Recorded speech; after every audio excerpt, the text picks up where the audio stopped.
My name is Marisol Delgado.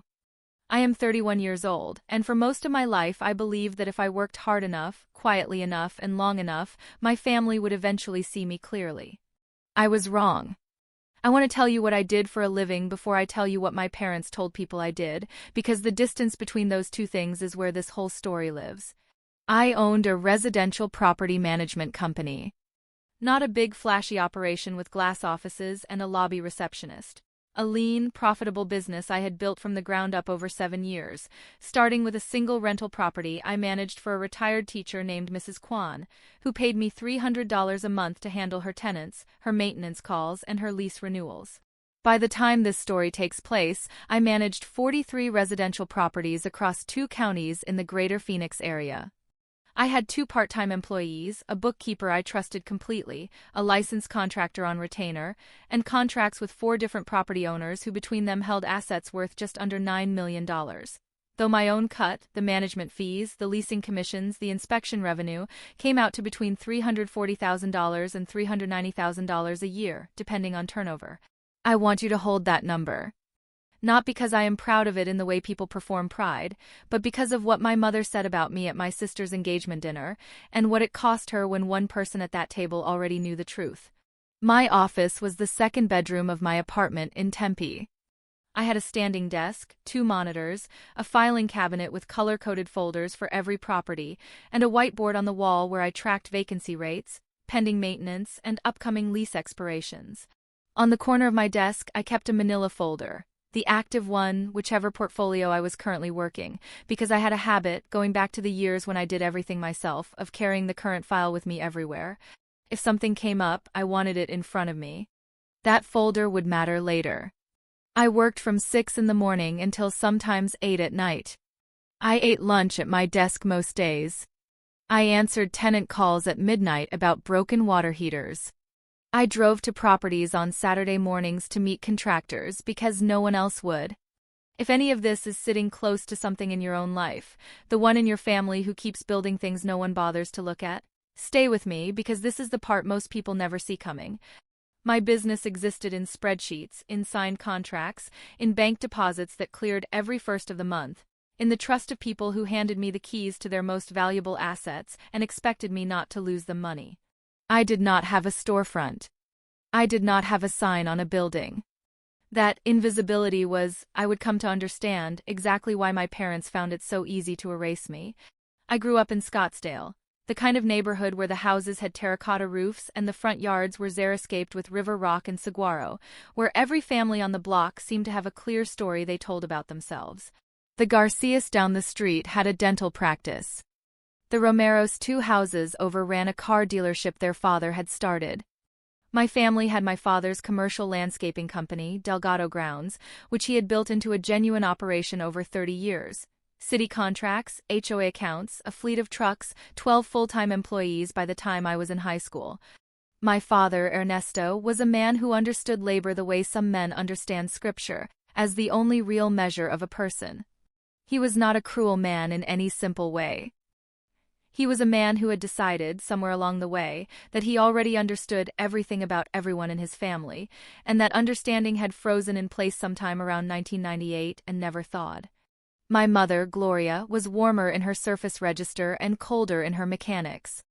She remembered every birthday, sent flowers when people were sick, kept a running mental file of every social obligation the family owed and was owed.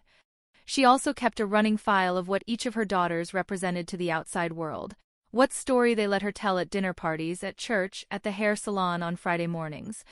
My sister Camille was 2 years older than me and had married well the first time, divorced quietly, and was now engaged again, this time to a man named David Park, whose family ran a regional hospitality group out of Scottsdale and Sedona. Hotels, event venues, a couple of upscale restaurants.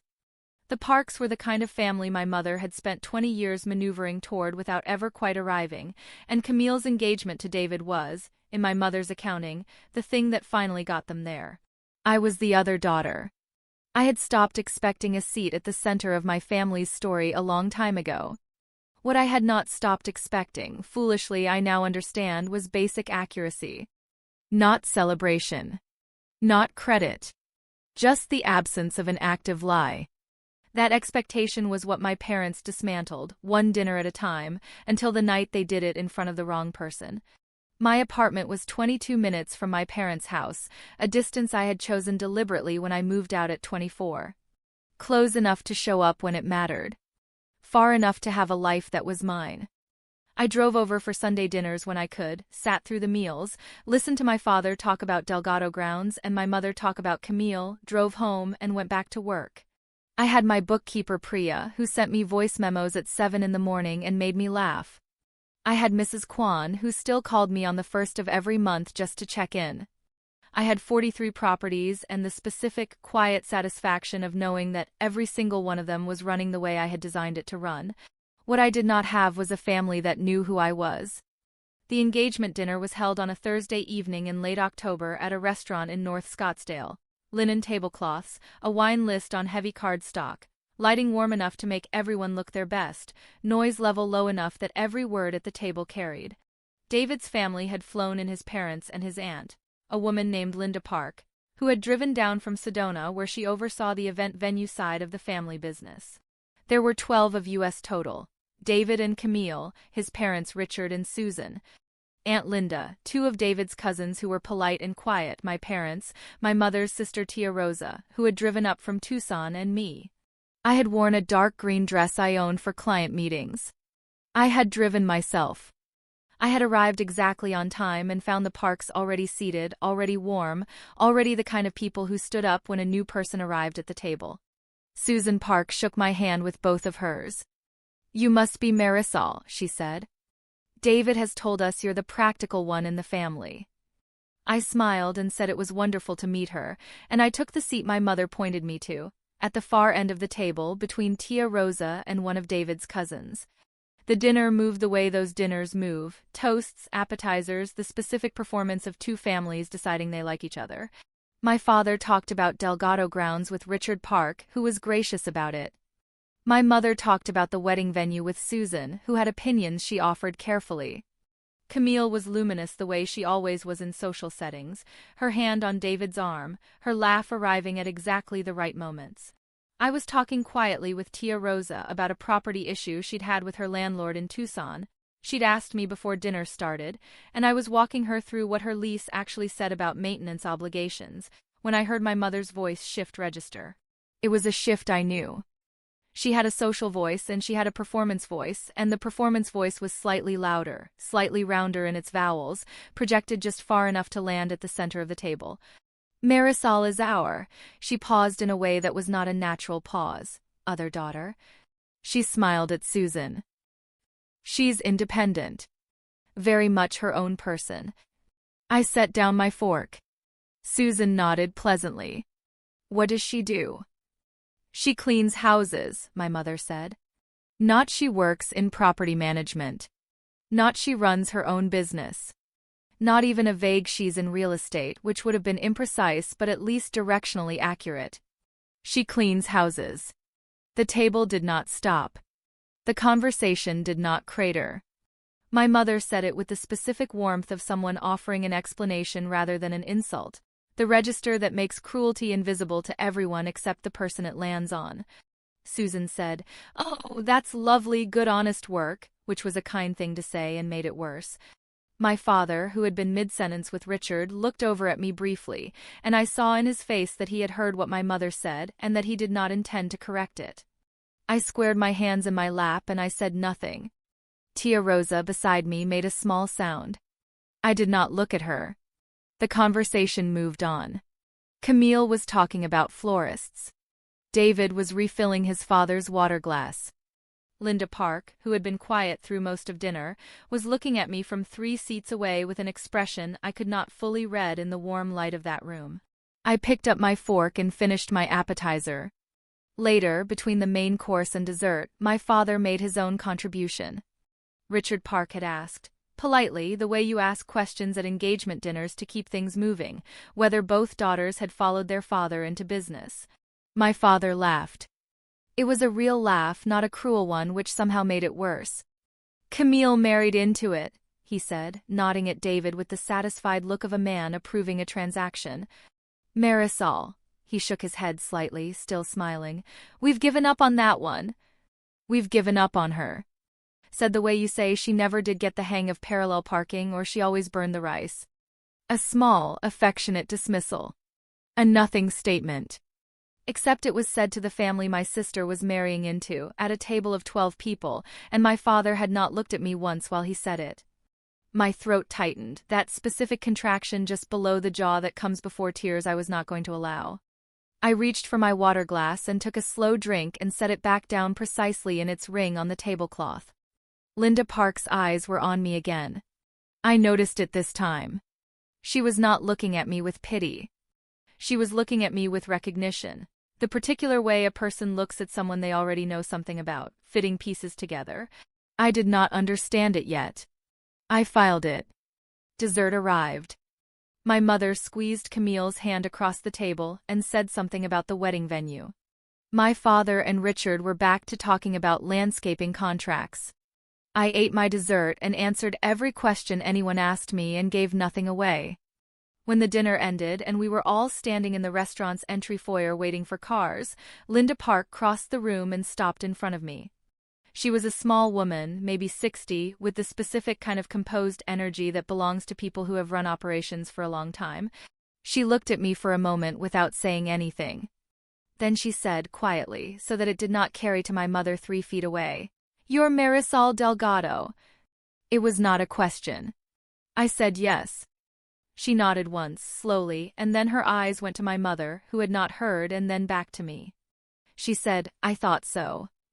And then David's father called her name and she turned and walked away, and I stood in the foyer of that restaurant trying to understand what had just happened. I drove home alone. I sat in my car in the parking garage of my apartment building for a few minutes after I turned off the engine, in the specific silence of a concrete structure at 11 o'clock at night. I felt, sitting there, something I had not let myself feel in years, something close to grief, which surprised me because I had believed I had made peace with this. I had been wrong about that too. I let myself feel the weight of the evening, and then I went upstairs, opened my laptop, and checked on my properties. The engagement dinner was not the first time. I want to be exact about that because the first time matters. I was 26, 2 years into the property management operation, still small for properties, still doing everything myself. I had driven to my parents' house for my cousin's quinceañera dinner, the kind of extended family gathering that fills every chair in the living room and spills into the backyard, where my aunts set up folding tables with plastic tablecloths and someone always brings tamales wrapped in foil. I was talking to my Uncle Beto, who ran a small auto repair shop in Mesa, and was one of the few people in my extended family who asked real questions. He had asked me what I was doing for work, and I explained it. Residential property management. I was building a client base. I had 4 properties under contract. I was learning the leasing side, the maintenance coordination. My uncle nodded and said, "Like a property manager. Good, steady work." My mother, passing through the living room with a tray of drinks, stopped. "She runs errands for landlords," my mother said pleasantly. "Drives out when something breaks." Beto looked at her. Then at me. I said nothing. I reached over and picked up a napkin from the side table and folded it once, neatly, and set it back down. My mother moved on with her tray. My uncle looked at me with the specific expression of a man who understood that some corrections were not his to make, and changed the subject. That was the first time I heard the version of me that my mother carried in her head and offered to other people. I did small physical labor for other people. I drove places. I fixed things. I was not quite a professional, not quite in business, not quite anything that required a title or an explanation longer than a sentence. The second time that stands out clearly was at a church fundraiser when I was 28. A silent auction in the parish gymnasium with round tables and sunflower centerpieces. I had by then grown the portfolio to 19 properties and hired my first part-time assistant. My income that year had come in at just over $180,000. When Mrs. Mendez, a woman from the parish, asked my mother how both girls were doing, my mother said Camille was thriving, managing social media for a boutique in Scottsdale, and then said, "Marisol stays busy. She's always driving around. Checking on things. Checking on things. 19 properties. $180,000. Checking on things." I kept my hands flat on the table. I said I worked in property management and that it kept me busy. Mrs. Mendez said that sounded useful and moved on. What I did not say, that by 28 I was earning more annually than my father had earned in any single year of Delgado grounds until he was 42. I knew this because he had told me the story of crossing the $170,000 year like a milestone he still carried with pride, and I had listened and congratulated him, and I had not said what I was thinking. That was the pattern. Not a single blow delivered once and remembered. A structural habit, the way a house settles into its foundation over time, small compressions in every direction until the shape of the thing has changed completely, and no one can point to the moment it happened. For 7 years, across 43 properties, I built the business that my mother described as cleaning houses and my father called giving up on. I managed the Kellerman property on Camelback Road for 4 years, a 6-unit building owned by a semi-retired couple in Flagstaff who never wanted to deal with Phoenix tenants directly. I negotiated their leases, handled their evictions, coordinated a full roof replacement that came in $12,000 under the first contractor's bid because I had relationships. I increased their net rental income by 22%. I managed the Orozco portfolio, 2 duplexes and a single-family rental in Tempe, for a woman named Diana who had inherited the properties from her father and had no idea what to do with them. I spent 6 months the first year untangling the deferred maintenance backlog, dealing with a tenant who had not paid rent in 3 months and was threatening to sue over a mold claim, getting the units up to a standard that stopped losing the owner money. By year 3 the portfolio was cash flowing cleanly and Diana sent me a handwritten card every December. I drove to properties at 6 in the morning when water heaters failed. I answered calls on Christmas Eve when pipes froze. I negotiated with contractors who tried to bill for work they hadn't done and with tenants who claimed damage that wasn't there, and I did all of it without losing my temper, without losing a client, and without once being visible to my parents as a person who ran a business. I ran the leasing process for 17 new tenants in the 12 months before this story ends. I generated $362,000 in management revenue in the fiscal year ending the previous June. I had no outstanding debt. I had a waiting list of 2 property owners who wanted to bring me their portfolios and were willing to wait. None of that existed in my parents' version of me. What existed was the other daughter. The one who drives around. The one they'd given up on. Then came the engagement dinner, and Linda Park's face in the foyer light, and her voice saying "You're Marisol Delgado" the way you say the name of someone you already know. And I understood for the first time that the story my parents had been telling about me had traveled somewhere it shouldn't have. And that someone at the table already knew it wasn't true. 3 days after the engagement dinner, I got a phone call from a number I didn't recognize. I was at my desk mid-morning working through a lease renewal for the Kellerman building. I answered on the second ring the way I always answered unknown numbers during business hours, professionally with my name. "Marisol Delgado," I said. "This is Linda Park," the voice said. "David's aunt. We met Thursday evening." I set down my pen. "I remember," I said. There was a brief pause on her end, not uncomfortable, the kind that belongs to a person who chooses their words with care. "I hope this isn't an intrusion," she said. "I got your number from your website." I had a business website. It listed my services, my contact information, and my client testimonials. It had my name on it in plain text at the top of the page. Marisol Delgado, Delgado Property Solutions. My mother had never visited it. "It's not an intrusion," I said. "Good," Linda said. "I know your work, by reputation. One of the owners you manage for, Diana Orozco, is my neighbor in Sedona. She's mentioned you by name more than once over the past 2 years. Which is why I was surprised by how you were described at dinner." I did not say anything. I reached over and capped my pen and set it down on the desk beside the lease renewal. "I'm not calling to make anything difficult," Linda said. "I'm calling because we're looking at acquiring a small residential portfolio in the Phoenix market, 8 units across 3 properties, and I need someone experienced to manage it. Diana told me 6 months ago I should call you if we ever moved into Phoenix residential. Thursday just accelerated it." I looked at the whiteboard on my wall. 2 current vacancies. 1 maintenance project in progress.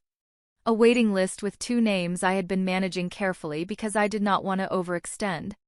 I'd be open to a conversation, I said. Good. I'd prefer to meet in person. I'm back in Scottsdale next week for the wedding planning meetings. Could we find an hour? We found an hour. Thursday, 11 in the morning, at a coffee place in Old Town Scottsdale, she suggested, and I knew. I wrote it in my calendar, added her number to my contacts, and ended the call. I sat for a moment after I put the phone down. Diana Orozco had talked about me. Linda Park had heard my name in Sedona, from a nurse who had inherited 2 duplexes and a single-family rental from her father, and had remembered it 6 months later when she sat across a dinner table from my mother saying she cleans houses. Linda had looked at me in that foyer not with pity. With recognition. With the specific expression of someone recalibrating 2 different versions of the same person against each other, in real time. My parents had spent 7 years building a version of me out of carelessness. Not malice exactly, but something adjacent to it, something that served a purpose in their accounting of themselves. The other daughter. The one we've given up on. The one who drives around. And they had told that version to the wrong person. I thought about the Parks. About a family that ran hotels and event venues and a residential portfolio they were growing into Phoenix. About Linda's voice on the phone, composed, direct, already past the part where she needed to explain why she was calling. I thought about my parents at that dinner table. My mother's warm social voice. She cleans houses. My father's laugh. We've given up on that one. I squared the active lease renewal in front of me and got back to work. The meeting with Linda was in 6 days. The engagement party at my parents' house was on a Saturday evening, 3 weeks after the dinner at the restaurant and 4 days after my meeting with Linda Park in Old Town. That meeting had lasted 2 hours and 20 minutes. Linda was exactly what she had sounded like on the phone. Direct, prepared, already past the part where she needed to be convinced. She had brought a folder with the 3 Phoenix properties her family was acquiring, the current rent rolls, and the deferred maintenance list the seller had disclosed. We talked through my fee structure, my contractor relationships, my reporting system, my approach to tenant communication. She asked about the Orozco portfolio specifically, how I had handled the mold claim in year 1, what my process had been. I told her in detail without editorializing. At the end, she said, Diana told me you were the most competent person she'd worked with in 20 years of owning property. I'm inclined to agree with her assessment.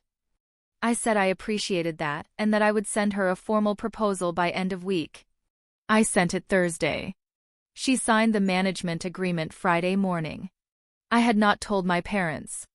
I had not told Camille. I had not told anyone in my family that Linda Park and I had met, that she had called me, that Diana Orozco's name had come up at a dinner table in Scottsdale and traveled all the way back to me.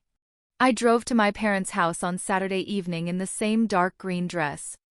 I brought wine because my mother expected wine, and I arrived on time because I was always on time. The Parks were already there when I arrived.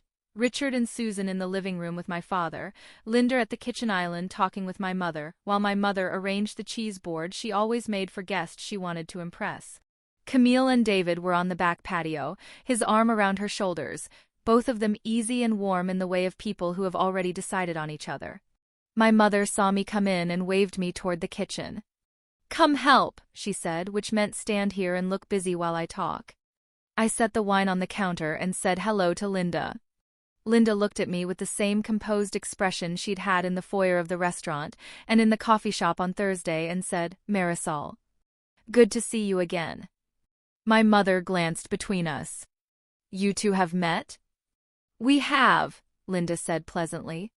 We had coffee Thursday. Marisol is going to be managing our new Phoenix properties.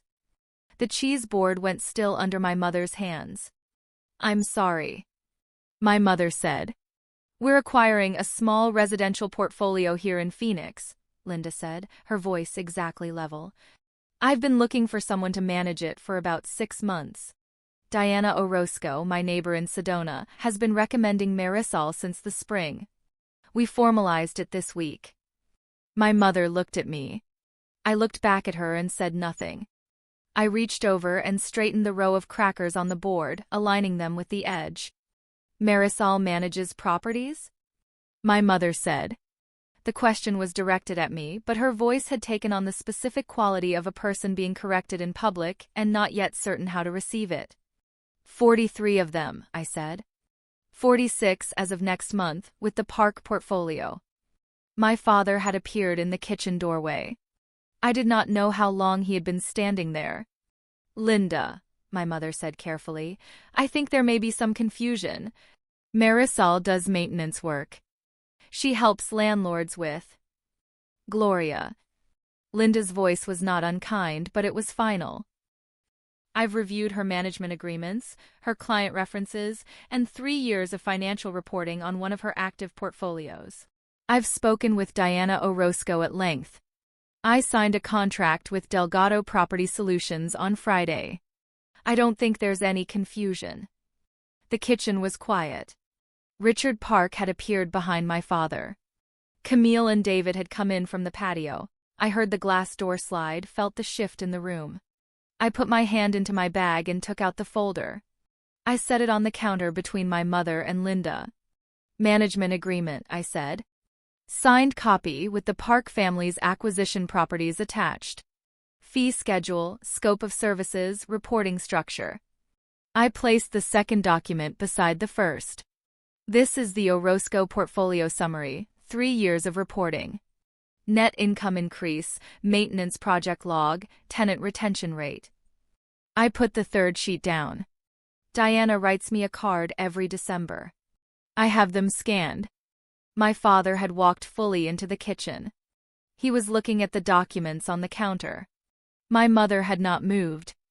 Camille was standing in the kitchen doorway where my father had been, David behind her, looking at the folder with an expression I could not entirely read. Surprise and something underneath it, the specific discomfort of a person realizing that the story they had accepted about someone else was not the real one. You never said, my father said. His voice was not loud. It was the voice of a man who had just encountered arithmetic that did not add up. You never asked, I said. We did not have the confrontation at the counter. That is not how my family works, and it is not how I work. What happened was that Linda excused herself with the grace of someone who had delivered what she needed to deliver and understood that the rest belonged to the family. She took her glass of wine and went to the living room, where she found Richard and resumed a conversation about the Sedona market as if nothing had shifted. My mother picked up the cheese board and carried it to the dining table. I stayed in the kitchen. Camille came and stood beside me, and for a moment neither of us said anything. 43 properties, she said finally. 46 next month, I said. She was quiet for another moment. Then, how long? 7 years. She looked at me with the discomfort I had seen on her face in the doorway, resolving into something more complicated, something that was not quite guilt but lived in the same neighborhood. I didn't know, she said. I know you didn't, I said. David touched her shoulder and she went to help my mother, and I was alone in the kitchen for a moment with the documents still on the counter and the specific silence of a house where something has changed, but no one has yet said so out loud. My mother came back for the crackers. She stood on the other side of the counter and looked at the folder. She did not pick it up. You could have told us, she said. I looked at her. I thought about the restaurant 3 weeks ago. The fundraiser 3 years ago. My cousin's quinceanera 5 years before that. I thought about the specific architecture of all those moments. The warm social voice, the pleasant explanatory tone, the version of me that was always just driving around, just checking on things, just cleaning houses. At the quinceanera, I said, when Tio Beto asked what I did, you told him I ran errands for landlords. I had 4 properties under contract. I didn't correct you. My mother started to say something. At the church fundraiser, I said, when Mrs. Mendez asked about me, you said I was always driving around, checking on things. That year I earned $180,000. I didn't correct you then either. I squared the documents on the counter. At the restaurant 3 weeks ago in front of Susan Park and her husband and their family, you said I clean houses. My father said they'd given up on me. I kept my voice even. Linda Park was sitting 3 seats away. She already knew my name. She'd been meaning to call me for 6 months. My mother was very still. Every time, I said, I thought that maybe the next time would be different. That at some point the version of me you carried in your head would start to match the one that actually exists. I managed the Kellerman building for 4 years and increased their net income by 22%. I untangled Diana's portfolio and kept her properties cash flowing for 3 years, and she writes me a card every December because she trusts me with her father's inheritance. I have 43 clients who hand me the keys to the most valuable things they own. I paused. You told the family my sister is marrying that I clean houses. In front of the one person at the table who already knew that wasn't true. My mother looked at the folder. She looked at me. We didn't know it had gotten so big, she said. You didn't ask, I said. That's different. I picked up the folder and put it back in my bag. I did not raise my voice. I did not wait for a response. I walked to the living room, said goodnight to Linda, shook Richard's hand, hugged Camille, told David I was glad he was joining the family, and I left. I did not slam the door. My father called 2 days later. He asked me to send him the business summary I had put on the counter. I sent it that evening, the full version. Revenue history, client list, portfolio size, the waiting list with 2 names on it. He did not say he was sorry. He said, "This is good work, Mija." It was the closest he had come in 31 years, and I accepted it for what it was. My mother took longer. She called on a Thursday 2 weeks after the party, and the call lasted 40 minutes. Near the end, she asked me why I had never pushed back before. I told her the truth, because I had believed for a long time that the work was enough on its own. That what I actually built mattered more than whether she could describe it at a dinner table. I had been wrong about that, not about the work but about the believing. Linda Park's 3 Phoenix properties came on board the first of the following month. The transition took 11 days. Lease review, maintenance audit, tenant introductions, the specific administrative transfer of a portfolio from one management structure to another. I did it the way I did everything, methodically, without drama, one file at a time. Diana Orozco sent me a text when she heard. Linda told me. I always knew someone would figure it out. You deserve it. I read that text sitting at my standing desk on a Tuesday morning, the white bards behind me updated, the 2 names on my waiting list still waiting, 46 properties now running the way I had built them to run. There is something I have been thinking about since that night in my parents' kitchen, something I have not entirely resolved, but want to say because I think it is the truest thing I can offer. The work does not speak for itself. I believed for a long time that it did. That if you built something real and maintained it carefully and served the people who trusted you, that reality would eventually be legible to everyone who mattered. I was wrong about that in a specific way. The work is real. The work matters. But the people around you carry their own version of you, assembled from what they understood the first time they looked, and unless something interrupts that version, it runs on indefinitely. My mother's version of me was assembled in my mid-20s when I was still small. And still learning, and it ran on for 7 years without updating because nothing forced it to update. Not my silence, not my growth, not the 43 names on my client list. What interrupted it was a woman in Sedona who mentioned my name to her neighbor, and a neighbor who sat across a dinner table and recognized it. I am not sure what the lesson is exactly, whether it is about speaking up sooner, or about the limits of quiet competence, or about the specific way that families calcify around the youngest version of you and resist the later ones. I think it is probably all of those things, in different proportions for different people.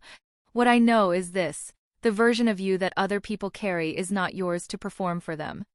But it is worth knowing what that version is, and whether it has traveled somewhere you didn't intend. My parents are not bad people. They are people who stopped looking closely at one of their daughters and replaced the looking with an assumption, and then repeated the assumption until it felt like fact. That is a human failure, not a monstrous one.